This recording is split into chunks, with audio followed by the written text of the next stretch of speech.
Urbaniak. Merci Monsieur le Président, Madame le Ministre, Messieurs les Ministres. Ma question porte sur l'opération de préfiguration de la politique de pays. Le développement de cette nouvelle territorialité, Monsieur le Ministre, vous l'avez rappelé à plusieurs reprises, constitue l'un des axes prioritaires du budget de votre ministère. Nous avons ainsi noté qu'au moment où s'organisent les consultations régionales pour l'élaboration du schéma national d'aménagement du territoire, 42 pays tests vont faire l'objet d'une préfiguration de la politique de pays, politique qui devrait connaître des engagements financiers dès 1996. On ne peut que se réjouir d'une telle démarche. Mais bien entendu, affirmer que l'État est l'acteur primordial dans cette opération mérite bien évidemment que les crédits qui vont matérialiser cette ambition trouvent dans votre budget une expression concrète et convaincante. Quel serait en effet, Monsieur le Ministre, le sens d'une évaluation des modalités de fonctionnement des pays tests si, dès la mise en œuvre de l'opération, les outils financiers destinés à réparer les inégalités territoriales étaient de facto limités, trop limités pour être opérationnels, et notamment dans les zones déjà très défavorisées, comme l'est par exemple le Nord-Pas-de-Calais. Dans le Nord-Pas-de-Calais, Monsieur le Ministre, vous avez retenu le pays de l'Artois Nord. Ce pays accumule les handicaps liés à l'histoire industrielle de la région.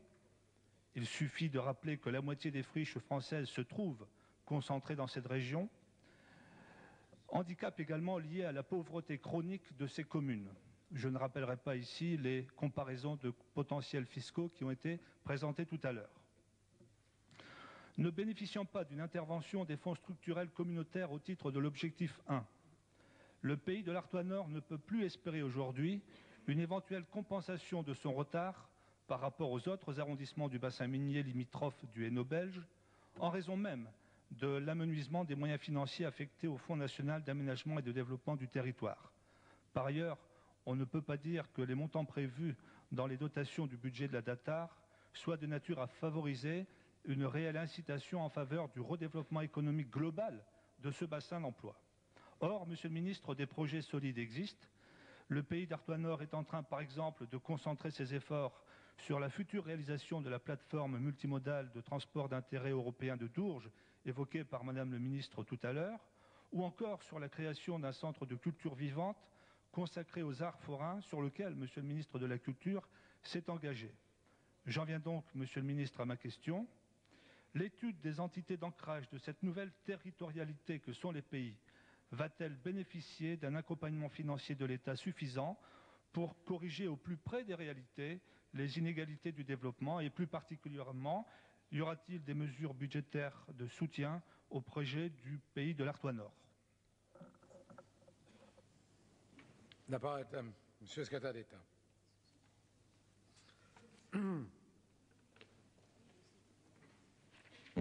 Merci Monsieur le Président. Monsieur le député, afin de mettre en place l'opération de préfiguration des 42 pays tests que vous avez évoqués et dont fait partie effectivement le pays de l'Artois Nord, un crédit du Fonds national d'aménagement et de développement du territoire a été réservé sur la tranche nationale afin de lancer dès l'automne 1995 un certain nombre d'études complémentaires ou d'études débouchant sur des actions.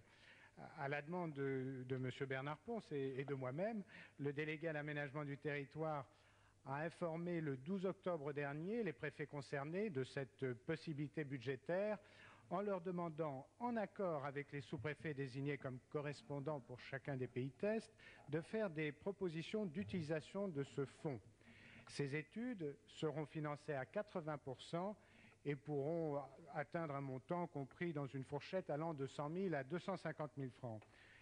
Quant aux mesures de soutien ultérieures pour réaliser les projets communs de développement qui auront été définis dans le cadre de ces pays et pour financer chacune des actions retenues par l'ensemble des acteurs locaux concernés, elles seront financées, il faut que vous le sachiez, Monsieur le député, par les lignes budgétaires traditionnelles. Mais il est vrai que le FNADT pourra intervenir en complément afin, le cas échéant, de faciliter leur réalisation. En tout état de cause, l'optique du pays, cet espace de cohérence dont nous parlions tout à l'heure, n'est probablement pas de dépenser plus, Monsieur le député, mais c'est surtout de dépenser mieux.